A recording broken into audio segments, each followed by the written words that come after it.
A União das Casas Espíritas da Zona Norte apresenta O Espiritismo está no ar. Um programa que anuncia, esclarece e consola.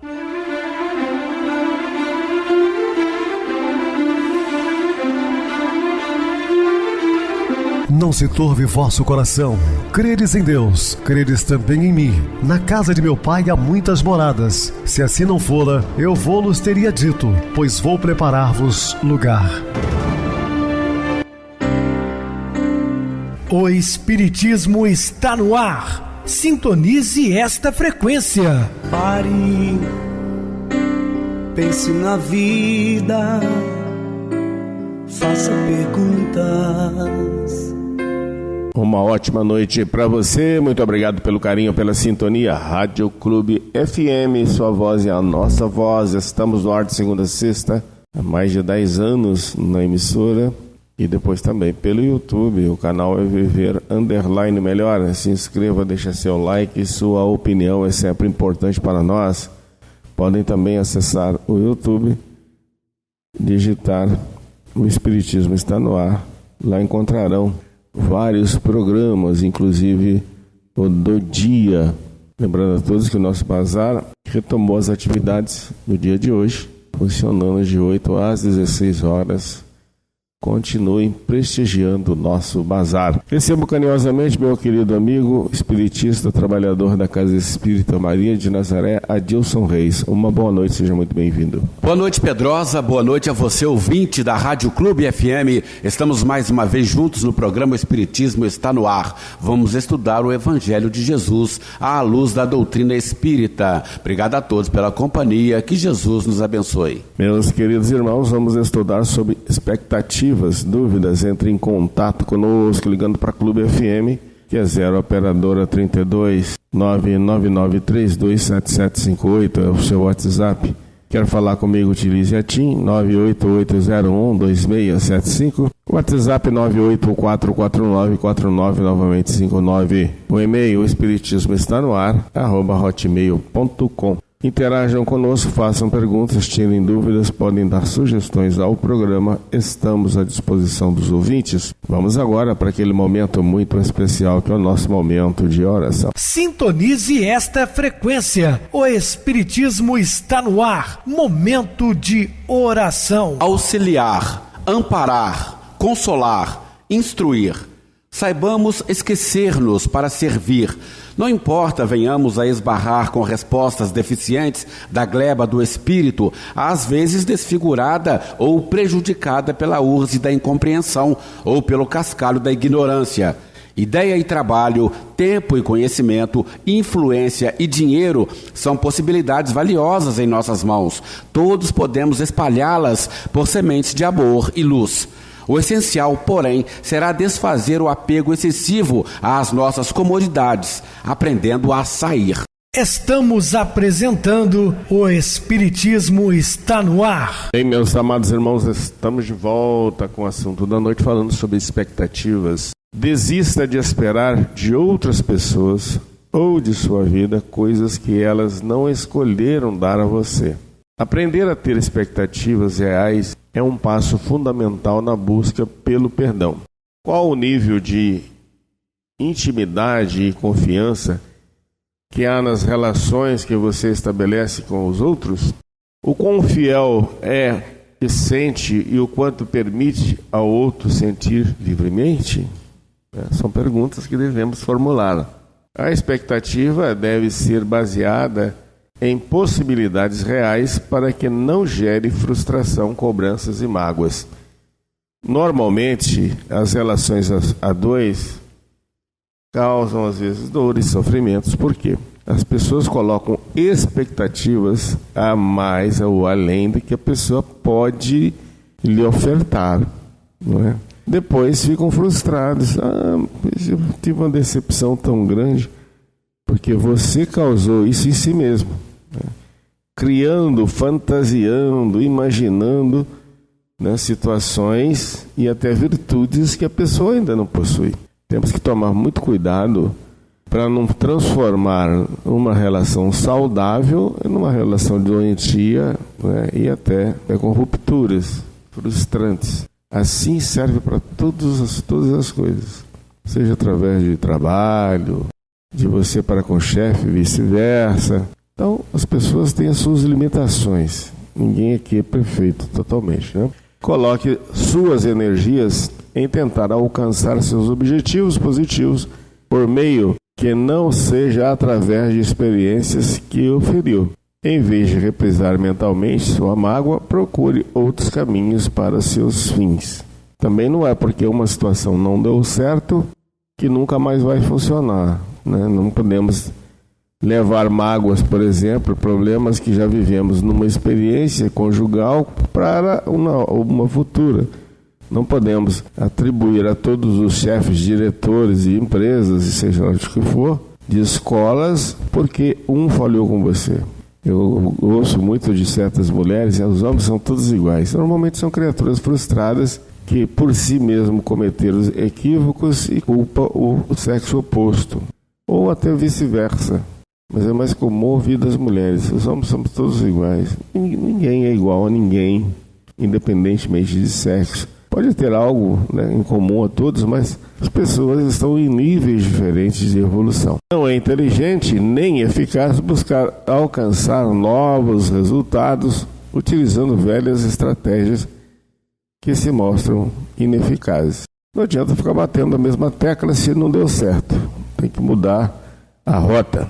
Para se modificar a realidade, é necessário atualizar os instrumentos, rever conceitos. O ressentimento é atitude improdutiva que age a serviço da autopunição. A gente sempre fala que ressentimento é ressentir novamente, ou seja, sentir novamente. A pessoa fica naquele... É como se um disco de vinil estivesse agarrado, né? Sempre voltando. Ora, a vida segue seu curso, né? E como diz também o dito popular, a fila anda, parte para uma outra situação, né? Se o seu problema for em relação a dois. Essa, por sua vez, está movida por sentimentos de culpa e de menos valia, ou pelo sentimento de que não é merecedor da felicidade. Esses sentimentos podem vir do passado longínquo e da nossa percepção em nível subconsciente dos equívocos cometidos ou de crimes praticados que nos colocam em distonia com a lei do amor. Em todo caso, a visualização de metas a ser alcançada e o reforço positivo são ferramentas eficazes de contenção dos impulsos autodestrutivos, a pulsão de morte de Freud e de atração das circunstâncias felizes que se almeja. Então, Freud deu uma grande contribuição à humanidade, né? Lembre-se de que uma vida bem vivida é a sua melhor resposta. Em vez de se concentrar nas suas mágoas, o que daria poder sobre você à pessoa que o magoou. Aprenda a buscar o amor, a beleza, a bondade ao seu redor. Porque quando você concentra naquilo que não te fez bem, você está dando munição ao inimigo, né? Você está aumentando o seu poder. Quando você ignora, não vai te atingir nem por ondas mentais. Já se sabe que todos encararão mais cedo ou mais tarde o fruto de suas escolhas. Isso é fato, a gente sempre comenta aqui também que a semeadura é livre, a colheita é obrigatória. Então, cedo ou tarde, todos nós vamos nos deparar com aquilo que lançamos, né, com as sementes lançadas ao longo da nossa existência. O foco é no próprio coração, na vontade firme de encontrar e de se superar, seguindo o ritmo e direção ditadas pelo sentimento de auto-amor. O grande trabalho da vida é deixar de disputar com o outro, abandonar o desejo de superação do próximo, mas vencer a si mesmo, na conquista do autodomínio. Sim, nós temos que vencer a nós e não a mais ninguém. O orgulho impõe competição, a humildade pede aceitação. Deixar a vida seguir o seu rumo e seu ritmo na guiança divina. É decisão sábia daquele que se assenhoreia do seu destino, utilizando com responsabilidade e liberdade dada pelo Criador. Então, meus queridos irmãos, pensemos em tudo isso. O homem é vítima de si mesmo e de mais ninguém. Não devemos nunca esquecer disso. A justiça se incumbirá à vida, de acordo com as circunstâncias reais dos acontecimentos que só a sabedoria divina sabe avaliar sem equívocos. A sabedoria sabe avaliar tudo, né? Esses dias mesmo eu estava verificando um caso de uma pessoa que fora presa sem cometer o delito. Então, prenderam uma pessoa injustamente. O Estado teve que arcar, né, com os direitos da justiça. Seu advogado entrou com recurso e acabou ganhando, dando a ele uma boa quantia em dinheiro, embora não tenha recuperado o tempo perdido na prisão. Bom, a grosso modo, olhando apenas para a atual encarnação, dá-se a entender que houve uma injustiça muito grande por ele ser julgado e condenado sem nenhum delito. Mas a pergunta que eu faço, será que não cometeu nenhum delito para estar ali debaixo ou atrás das grades? Com certeza sim. Não na atual existência, mas algo do passado, acertos de conta, porque nada passa impunemente aos olhos do Criador. Então a justiça divina vai saber o momento exato dos acertos, não é mesmo?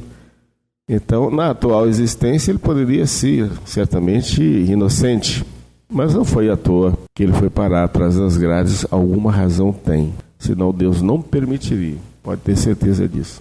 Modifique a sua história de ressentimento de forma que ela o lembre da escolha heróica, que é perdoar. Passe de vítima a herói na história que você contar. Perdoar é efetivamente um ato heróico. Jesus convida-nos a fazê-lo infinitas vezes, tantas quanto forem necessárias para pacificar as relações, os compromissos do passado e do presente. É importante não esquecer que as provas são instrumentos necessários da vida para o progresso e que todos as terão. Todos estarão sempre desafiados em seus limites, de forma a expandir continuamente a consciência na direção do infinito.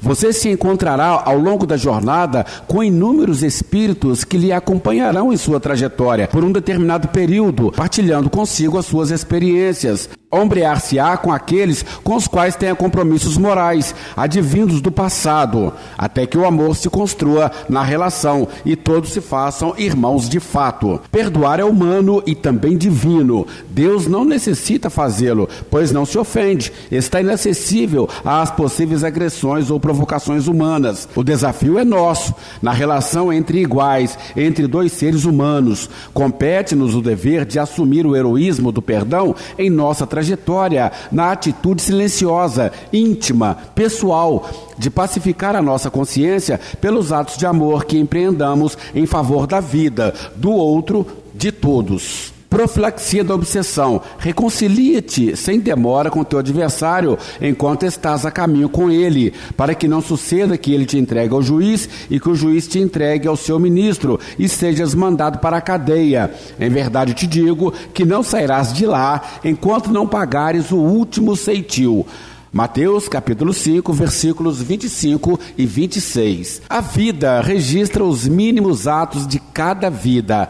Há no éter universal o registro completo das mínimas atitudes de cada um, de toda a história. No entanto, é a consciência o grande tribunal, onde se operam as análises profundas de nossa trajetória. As ofensas ao semelhante promovem feridas de longo alcance no coração afetado e em todos os que indiretamente a ele se vinculam. Obsessões de longo curso são iniciadas com pequeninas ofensas e descuidos que vão se avolumando e agigantando à medida que o tempo passa, sem a presença do perdão, do entendimento, da concórdia. O Evangelho nos recomenda a prudência nas relações para a profilaxia dos quadros graves de obsessões que podem se arrastar por vidas afora.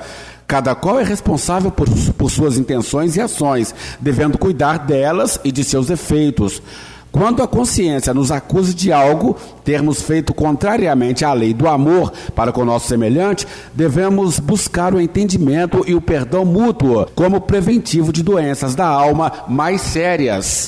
Afirma André Luiz, cada consciência é uma criação de Deus e cada existência é um elo sagrado na corrente da vida em que Deus palpita e se manifesta. Responderemos por todos os golpes destrutivos que vibramos nos corações alheios e não nos permitiremos repouso enquanto não consertarmos valorosos o serviço de reajuste. O aproveitamento do tempo é essencial, não se deve deixar para amanhã o que se pode curar hoje. Talvez amanhã seja tarde, a situação esteja agravada ou não se tenham as condições de se redimir, sem tormento dos débitos conscienciais contraídos na vida de relação. Jesus orienta-nos a procurar aqueles que ofendemos ou que nos ofenderam e abrir-lhes as portas do coração sem medo. Se o outro não desejar ou não aceitar nosso pedido de perdão ou nosso perdão, a responsabilidade será dele. Cada um responderá apenas por si e por suas intenções e realizações na vida. Diz Emmanuel, conforme os princípios de causa e efeito que nos traçam a lei da reencarnação, cada qual de nós traz consigo a soma de tudo que já fez de si, com a obrigação de subtrair os males que tenhamos colecionado até a completa extinção, multiplicando os bens que já possuamos para dividi-los com os outros na construção da felicidade geral. Ninguém se redimirá deixando na retaguarda corações sofridos por consequência de sua ação ou de sua inação. O processo evolutivo vincula-nos uns aos outros de maneira tão perfeita que só temos uma opção: amar. Se permanecemos em laços de ódio ou vingança, gerando feridas físicas e emocionais uns nos outros, algemamo-nos aos compromissos morais até que o amor nos liberte. Se amamos, vinculamo-nos eternamente pelos laços do coração. Toda a vida está estruturada para que os filhos de Deus se curem, aprendendo a amar e irmanando-se no auxílio mútuo ao progresso, que é inexorável. No homem, a fé, o sentimento inato de seus destinos futuros, é a consciência que ele tem de suas faculdades imensas, depositadas em germe no seu íntimo, a princípio em estado latente, e que lhe cumpre fazer que desabrochem e cresçam pela ação da sua vontade. Fé, sintonia com a vontade divina. O trabalho de Jesus, enquanto terapeuta e médico divino, foi exatamente o de acordar as consciências para o seu papel no universo e para a possibilidade de vivência do amor e das virtudes que lhe compõem o espectro infinito de possibilidades do Filho de Deus. Para Paulo de Tarso, a fé é o firme fundamento das coisas que se esperam e a prova das coisas que não se veem. A fé divina testemunha a esperança e a confiança na sabedoria de Deus. Ela é fruto do binômio conhecido, experiência, do binômio conhecimento-experiência. A doutrina espírita propõe que a base da fé inabalável é a inteligência desenvolvida no uso da razão, que nos caracteriza como humanos. A fé necessita de uma base que é a inteligência perfeita daquilo em que se deve crer. A fé raciocinada, por se apoiar nos fatos e na lógica, nenhuma obscuridade deixa. A criatura então crê porque tem certeza, e ninguém tem certeza senão porque compreendeu. Eis porque não se dobra. Fé inabalável só é a que pode encarar de frente a razão em todas as épocas da humanidade. Associado ao uso da razão está o sentimento, que dá ao ser livre acesso à experiência do sagrado, do belo e do bom, manifestações do divino na vida. O sentimento franqueia a comunhão com Deus de forma direta, quando conectado à alma. Não basta que dos lábios manem leite e mel, se o coração não está a eles associado, diz o Evangelho segundo o Espiritismo. A alma amadurecida nas experiências da vida sente Deus, ainda que não consiga traduzir em palavras sua crença e confiança. A guiança divina opera-se por meio da inspiração de sabedoria e de comunhão de sentimentos bons, que reflitam a essência de Deus e do homem, seu Filho. A fé é a janela da alma, a qual liberta o homem da prisão do ego e o centra na presença do eu superior, permitindo ao espírito ser inteligente, criado pela inteligência suprema do universo, respirar e alimentar-se da presença imanente de Deus, que é permanente. A razão, atributo superior do homem, permite ao ser analisar e conjugar os elementos do conhecimento que atestam a presença de Deus e a sabedoria que guia e ordena o cosmos, manifestando-se tanto no macro quanto no micro, de forma semelhante. O sentimento, potência da alma, conecta o ser à fonte, de onde verte toda a vida, dando-lhe o preenchimento interior de conexão, pleno de sentido e significado profundo. Há em todos os povos e em todas as épocas da humanidade o sentimento inato de adoração ao Criador, traduzido nas mais diferentes culturas como o permitiam o conhecimento, mas guardando-se sempre as noções primordiais de força, ordem e amor. O Livro dos Espíritos, na questão 651, houve povos desprovidos de todo sentimento de adoração? Resposta do Espírito da Verdade: não, nunca houve povos ateus. Todos compreendem que, acima de tudo, há um ser supremo. Questão 652. Pode-se considerar a adoração como tendo origem na lei natural? Ela está na lei natural, pois é o resultado de um sentimento natural do homem. Eis porque se encontra entre todos os povos, ainda que sob formas diferentes. O desenvolvimento da fé dá-se pelo desenvolvimento da experiência com o sagrado, com o divino. Em toda a cultura judaico-cristã, a fé estimulada na figura de Jesus, em grande número de crentes, desenvolveu uma confiança irrestrita que os alimenta e impulsiona avante na vida.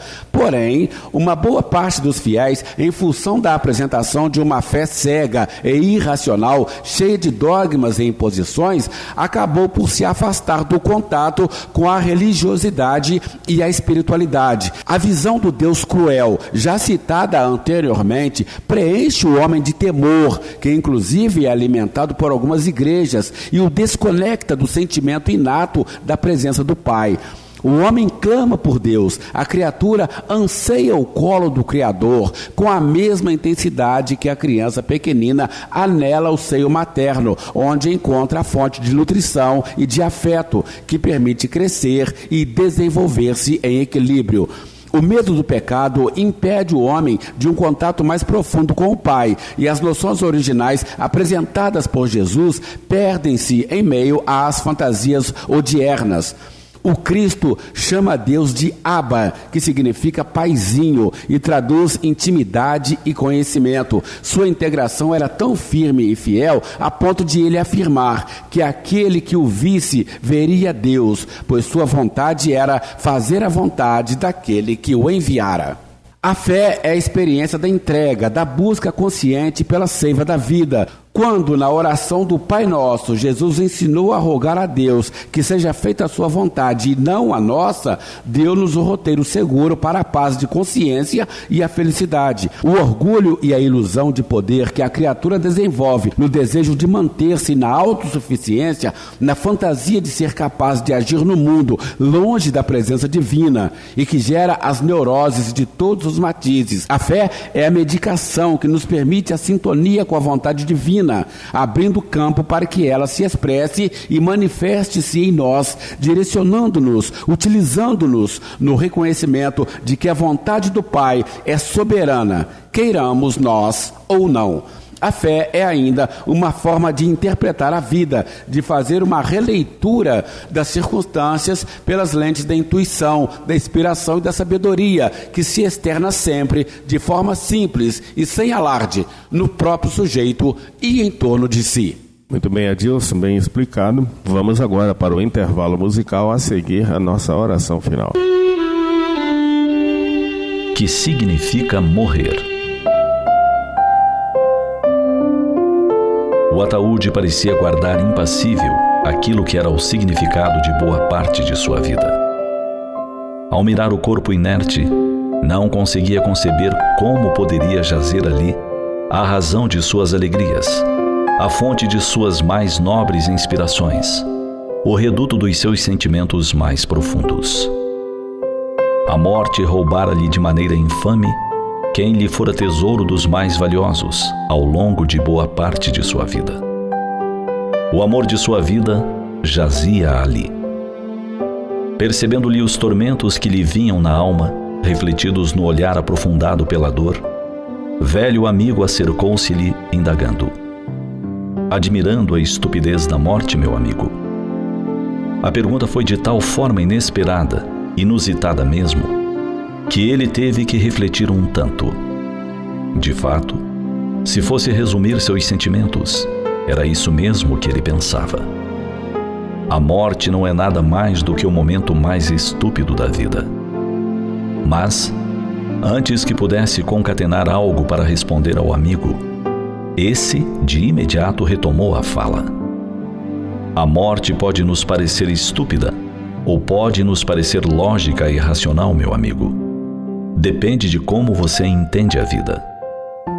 Se vendo esse corpo inerte aqui à sua frente, você conclui que aqui também está toda a fonte de seu afeto, o motivo de suas alegrias, a inteligência que você admira, ou o coração afetuoso que você aprendeu a amar, a vida é realmente uma tolice. Se pensar assim, pode concluir que na vida aprendeu a amar células, a admirar secreções glandulares, a se apaixonar por sinapses cerebrais. E como tudo que é feito de matéria, um dia perece e se transforma. É o que está acontecendo com o corpo que ora você enxerga. Porém, se você consegue ver além do que seus olhos podem e conseguir chegar onde sua razão melhor entende, verá que tudo aquilo que você aprendeu a amar teve morada neste corpo, mas não lhe pertencia, nem era fruto de suas atividades corporais. Como o verdadeiro amor não se atém na forma, mas mergulha além daquilo que conseguimos ver, é essa a verdadeira fonte de nosso amor. E a fonte desse amor continua vivendo, somente que agora apartado de um corpo que o acompanhou ao longo dessa existência. Chama-se Espírito Imortal. Quer dizer que voltaremos a nos encontrar? Redarguiu titubeante entre a esperança e a incerteza. Mas é claro, respondeu o amigo. Afinal, o amor desconhece o tempo e a distância. Se alguns são chamados antes para o retorno ao lar, os que nos amam, justamente por nos amarem, estarão a aguardar o dia do reencontro, quando nós mesmos iremos aportar do lado de lá da vida. E as dificuldades, doenças ou limitações daqui, lá já não mais se farão presentes, permitindo que as relações de afeto e carinho se façam mais amplas e plenas. Assim, meu caro, concluiu o amigo solícito, derrame suas lágrimas apenas pelas saudades naturais que irá sentir.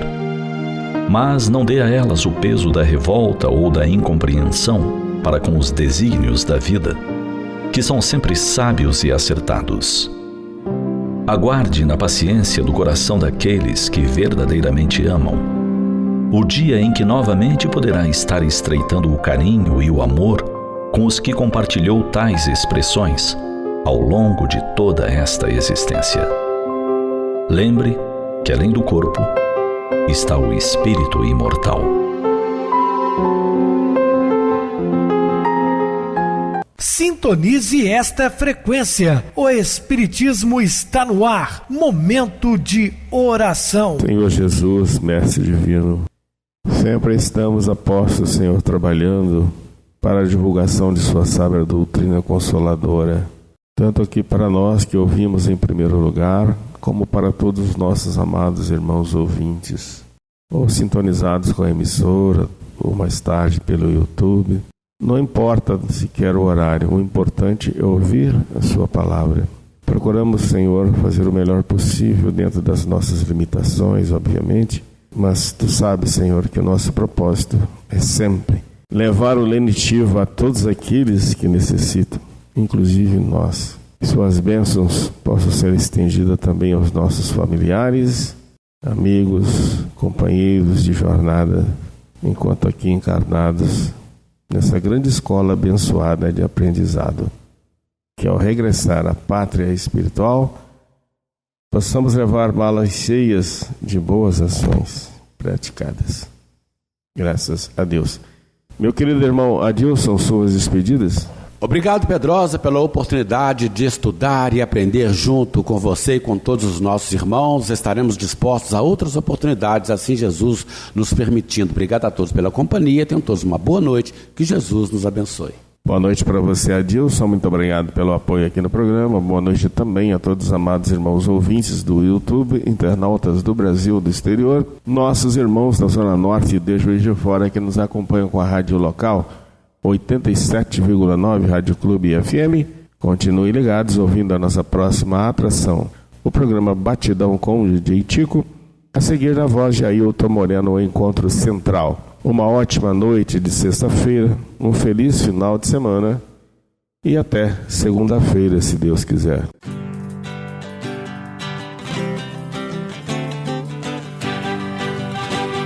A União das Casas Espíritas da Zona Norte apresentou O Espiritismo Está no Ar, anunciando o Evangelho de Jesus, esclarecendo sua mensagem, consolando corações. Olhe pro céu e descubra imagens de luz.